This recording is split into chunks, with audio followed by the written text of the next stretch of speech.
आता ती चर्चेचा विषय नाही आहे. आता लोकसभेचा आहे.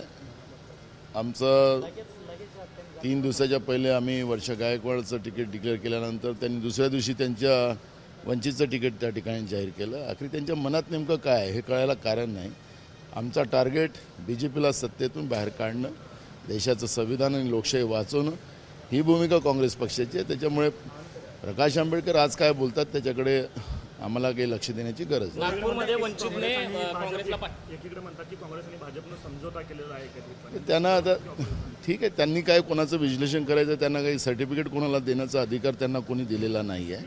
त्याच्यामुळे त्यांच्या या सगळ्या विषयावर चर्चा करायचं कारण आम्हाला नाही. नागपूरमध्ये वंचितने त्यांनी काय बोलावं त्यांनी सांगावं, त्यांचा इश्यू आहे. आम्ही सांगावं का की ती भाजपची बी टीम आहे? मुद्दा तो नाही आहे. ही निवडणूक एकमेकावर आरोप करणारी नाही. जे देशाच्या लोकशाहीला आणि संविधानाला धोका पोहोचवणारे जे भाजप सत्तेत आहेत त्या सत्तेतून त्यांना काढणं हा सगळ्यात महत्त्वाचा मुद्दा आहे. यांना कोणाला सर्टिफिकेट देण्याचा अधिकार दिलेला नाही आहे.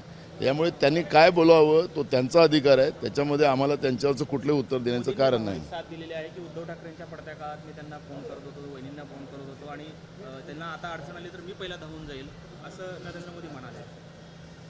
मोदी किती खोटारडे आहेत याला आता कोणी लपलेलं नाही आहे.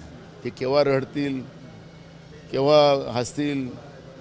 इकडे नोटबंदी केली आणि जपानमध्ये जाऊन टाळ्या वाजून मी कसं बर्बाद केलं भारताला तसं ते जपानमध्ये करत बसले होते आणि देश इथं बर्बाद झाले होतं. लोक लाईनमध्ये लागून आपले स्वतःचे घामाचे पैसे काढायला लागले होते आणि त्याच्यात अनेक लोकांचा मृत्यू झाला आणि मोदी हसत होते.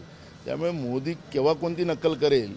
त्यामुळे त्यांच्याकडे या सगळ्या भानगडीपेक्षा त्यांनी 10 वर्षात काय केलं, देश विकला, देशाला कर्जबाजारी केलं, देशाच्या शेतकऱ्याला उद्ध्वस्त केलं, देशाच्या तरुणांना उद्ध्वस्त केलं, ही गोष्ट महत्त्वाची आहे. त्याच्यामुळे या मोदी काय केव्हा कोण कोणाशी बोलेल, त्यांच्यासारखं नटसम्राट कोणीच या देशात नाही, जगात आहे.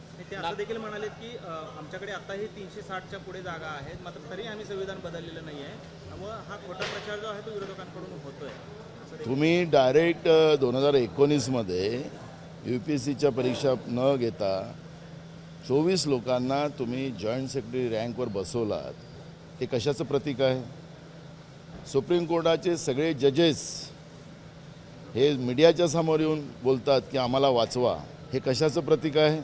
आणि मोदी जे बोलतात त्याचं ते नेहमी उलटं करत आलेले आहेत. 14चा अनुभव लोकांना, 19चा अनुभव आहे. आता ते संविधान बदलणार नाही प्रत्येक भाषणात सांगतात, म्हणजेच ते बदलणार आहे हा त्याचा अर्थ होतो. धन्यवाद. वंचितला काँग्रेसनं पाठिंबा दिला याचा नाना पटोले यांना दुःख झालं, कारण नितीन गडकरींची सीट त्या ठिकाणी जात होते असं ते म्हणतायत. आम्ही पाठिंबा दिला त्यामुळे तिकडे काँग्रेस त्यांनी म्हणा की तुम्ही अकोल्यामध्ये काँग्रेस जिंकून येऊन राहिलं, तुम्ही उभे होतात म्हणून आम्ही जिंकून येऊन राहिलो, हे मी त्यांना सांगेल. ABP माझा, उघडा डोळे बघा नीट.